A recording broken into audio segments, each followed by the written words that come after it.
Chef Buck here, and today we're cooking us up a seafood pancake. Super delicious and super easy to make, and a nice change of pace for dinner. Get you like 5 or 6 green onions, try to get some thin ones, then cut them in half, then cut them lengthwise, and then cut them once more so that you're going to end up with a bowl of 1-inch pieces.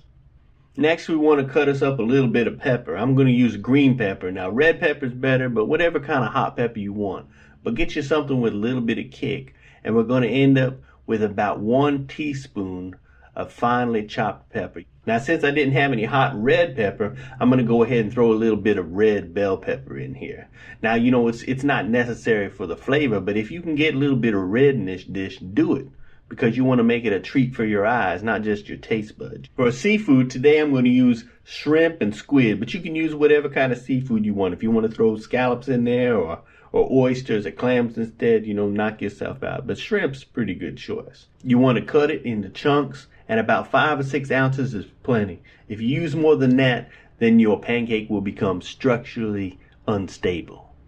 Now, there's nothing to make in the batter. All it is a half a cup of all-purpose flour and a half a cup of cold water. You're going to end up having a nice thin pancake batter.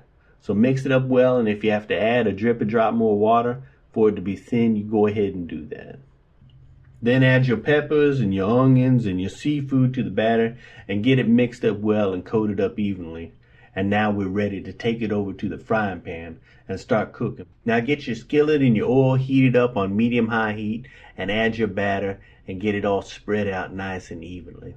Now it's going to take about 4 or 5 minutes to cook on this one side, so if you got to lower the temperature, do that. And check it periodically to make sure it's not overcooking.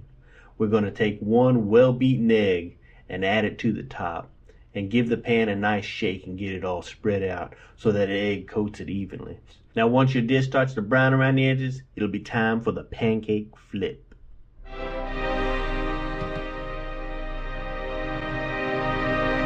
Now isn't that exciting? I always get goosebumpy when I do that. Now it isn't going to take that long to cook this side of the pancake. You know, about 2 minutes is about all it should take. You know, check it periodically. Make sure your egg's not burning on that side or you're mucking up your pancake here at the last minute. So keep an eye on it. If you feel like, you know, give it one final flip, you know, if you feel like having too much fun. And then that's it. You know, it'll be ready to hit the table.